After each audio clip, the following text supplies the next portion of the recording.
서양음악사 11주차 수업입니다. 지난주 고전시대 음악 중 성악음악 미처 끝내지 못한 부분이 있어서 오늘 마저 그 부분을 간단하게 끝내고 16장으로 들어가겠습니다.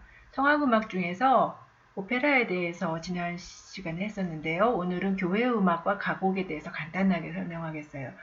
교회음악은 서양음악의 근간이죠. 중세 이후로 서양음악의 발전이 교회음악의 발전과 같다라고 이야기할 수 있었는데, 고전주의 이후로 이제 세속음악이 더욱더 발달하면서 고전주의 시대에는 교회음악이 세속음악에 비해서 비중이 낮아지게 되었어요. 그래서 교재에 보니까 50페이지에 미사곡, 그리고 53페이지에 오라토리오, 이 두 장르에 대해서 설명이 되어 있네요. 장고한 역사를 가지고 있죠. 미사곡, 중세 음악 이후에 계속해서 이제 작곡이 되는데, 이 미사곡이 특히 오케스트라 음향을 섞은 장대한 규모의 연주회용 음악으로 이제 탈바꿈하게 돼요. 그러니까 이전에는 전래용 음악이었죠. 예배를 위해서 작곡되었던 그야말로 실용적인 음악이었는데, 이제 음악적 표현을 위한 예술 음악으로 탈바꿈하게 돼요. 예, 그러니까 작곡자들의, 여기 이야기한 것처럼 작곡자들의 음악 기법과 음악적 표현을 위한 매체의 역할을 했어요. 스스럼 없이 작곡자들이 교회 음악이라고 해서 어떤 특정한 틀에 갖추고 그런 게 아니고, 모든 사람들이 이해할 수 있는 그러한 표현을 하자. 그래서 미사곡도 그러한 움직임의 일부가 되었는데, 그러니까 성격이 달라진 거죠. 캐톨릭 성당에서 예배용으로 연주되기보다는 큰 연주회장에서 연주가 많이 되고, 지금도 그렇게 되고 있어요. 모차르트의 시간조 미사라든지 레퀴엠, 모차르트가 완성한 건 아니지만 레퀴엠 많이 연주가 되고 있고, 특히 베토벤의 장원 미사에 대해서는 교재에서 자세하게 설명이 되어 있는데, 이게 무슨 말이냐면은 베토벤이 자기 자신의 이상의 표현을 위해서 미사의 형식을 통해서 그 가사의 직접적인 감정 표현을 직접 했고요. 음악적인 방법으로. 그 다음에 오케스트라도 굉장히 다양한 악기들을 사용을 해서, 이게 예배용 음악보다는 오히려 작곡자의 표현에 관심을 가지게 되는 그러한 대규모의 연주용 음악이 되었어요. 물론 오케스트라와 대규모 합창이 같이 연주하는 음악이 되었죠. 그 미사곡의 구조는 여전히 계속되어 6악장으로 돼서 각각 기도문으로 된 6악장. 그래서 이 베토벤의 장원미사는 마치 우리가 나중에 교향곡에서 베토벤의 9번 교향곡을 볼 테인데, 그것과 비슷한 그러한 형태의 음악이 되었다. 두 번째로 오라토리오. 오라토리오는 바로크 시대 때 오페라의 영향을 받아서 나타난 교회 음악이었죠. 성경을 내용으로 한 극음악 형식을 갖춘 이 오라토리오가 이제는 이제 연주회용 음악이 거의 돼버려서 교회에서 연주되기보다는 큰 연주회장에서 연주가 되게 되고요. 지금 현재도 그렇고요. 그 내용을 보면은 이제 성경에서 벗어나서 성경의 자유로운 해석을 붙인 내용, 혹은 성경 내용이 아닌, 종교적인 내용이 아닌 이 사계 같은 경우에 그러한 내용도 다루고 있고, 그 다음에 가사도 라틴어가 아닌 자국어 가사, 독일어, 주로 이제 비엔나에서 활동을 많이 했으니까 독일어 가사.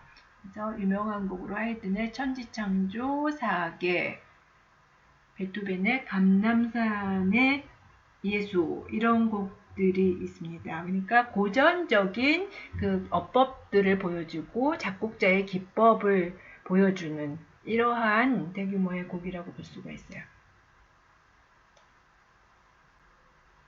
네, 이제 세 번째로, 성악음악 세 번째로 가곡이 나타납니다. 가곡이 고전시대에 나타났는데, 이제 낭만시대 19세기에 꽃 피게 돼요. 가곡이라 하면은 우리나라에도 가곡이 있죠.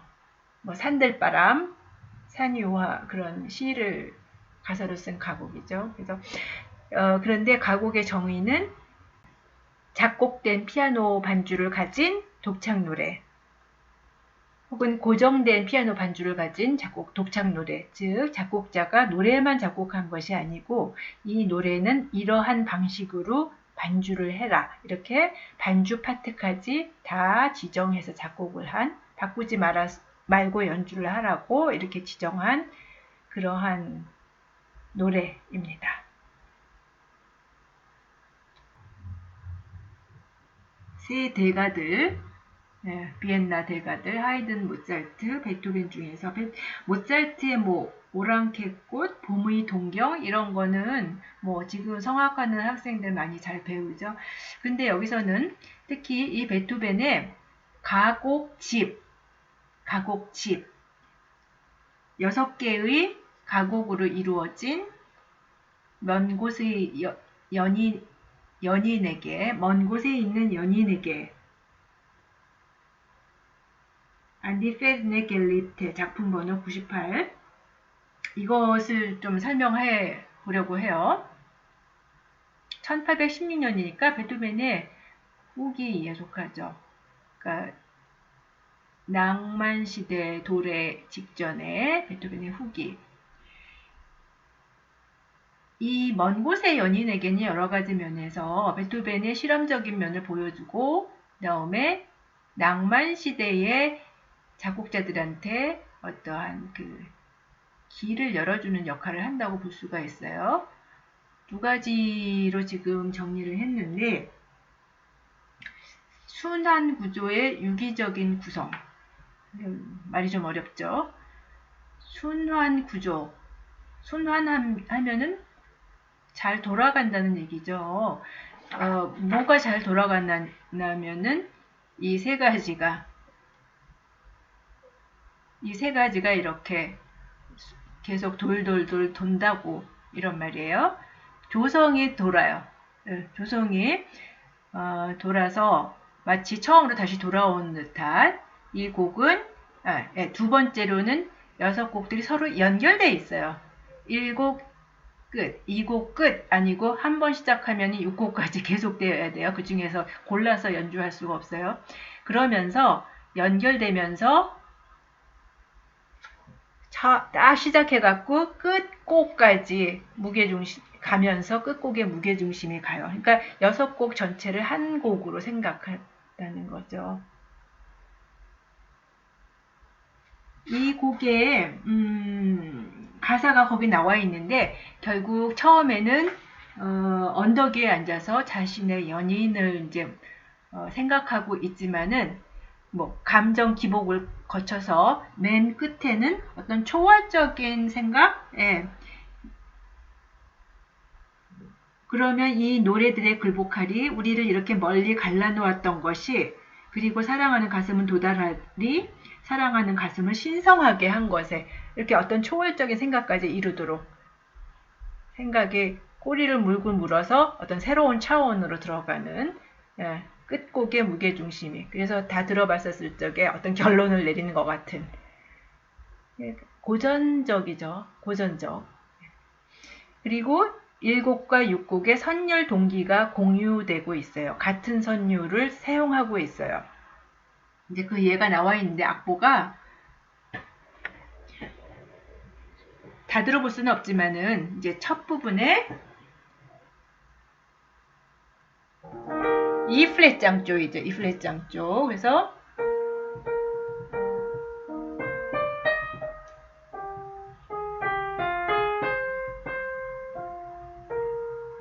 뭐 여기까지, 악보가 여기 있으니까 여기까지만 보고, 6곡이 시작하는 부분이 그 전에, 그 직전에 도미난트에서, 이번에는 피아노에서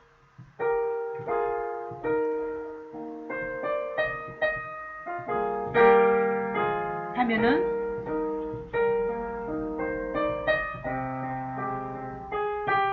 그거를 받아서 노래에서 이제 하게 됩니다. 이거랑 이거랑 같은 거는 눈에 다 보이죠. 근데 여기서 누가 먼저 시작하고 있어요? 피아노가 먼저 시작하고 있어요. 이런 거죠. 조성도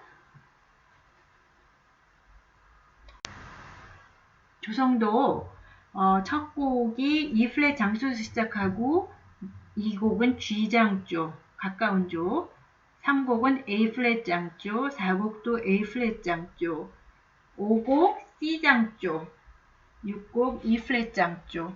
각기 꼬리를 물고 가까운 조로 돌다가 다시 E 플랫 장조로 돌아오는 것을 볼 수가 있어요. 그리고 아까 얘기했지만 6곡들이 연결되었을 뿐 아니라 전체적인 이야기가 어떤 마지막 곡에서 새로운 단계로 이르는, 그래서 끝곡에 무게중심이 간다. 그 다음에 선율 동기가 같아요. 그러니까 다시 무슨 회상하는 듯한 느낌이 있겠죠. 1곡을 부를 때 1곡에 다시 1곡의 느낌을, 그 추억을 회상하는 듯한, 네. 이런 순환구조인데, 순환구조는 알겠죠. 사이클, 돌아가는 듯한. 근데 유기적인 구성이란 건 뭐냐면은 그 돌아가는데 서로 병렬 관계에 있는 게 아니고, 여기서 얘기한 것처럼 조성도 그렇고 새로운 차원으로 자라나는 듯한, 유기적이라고 그러면 예를 들어서 씨앗이 싹이 돋아서 뿌리에서 가지가 자라나고 잎이 자라나서 열매를 맺는 걸 유기적이라고 볼 수가 있어요. 그러니까 병렬적인 게 아니고 새로운 결과를 낳게 되는 거죠. 네, 그 유기적인 구성. 그다음에 크게 이제 또 하나 우리가 주의해야 될 게 피아노 반주가 이렇게 물론 여기뿐만이 아니고 곡 전체에 걸쳐서 중요한 역할을 하는데 반주의 역할이 아니고 심지어 곡의 진행에 관여한다. 여기서 6곡의 새로운 동기를 유도하는 것 같이.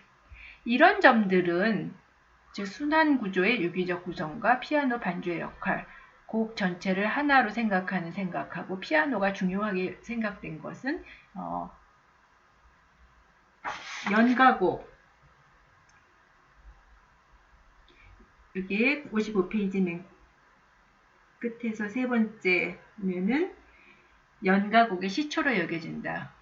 그래서 낭만 시대때 19세기에 슈만이나 슈베르트, 겨울나그네, 슈만의 시인의 사랑 같은 연가곡의 시초가 되었다고 그랬어요.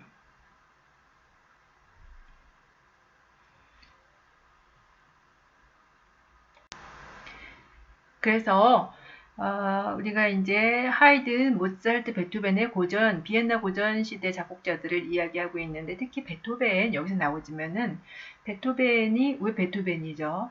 베토벤 그러죠. 낭만 시대를 이끌었다.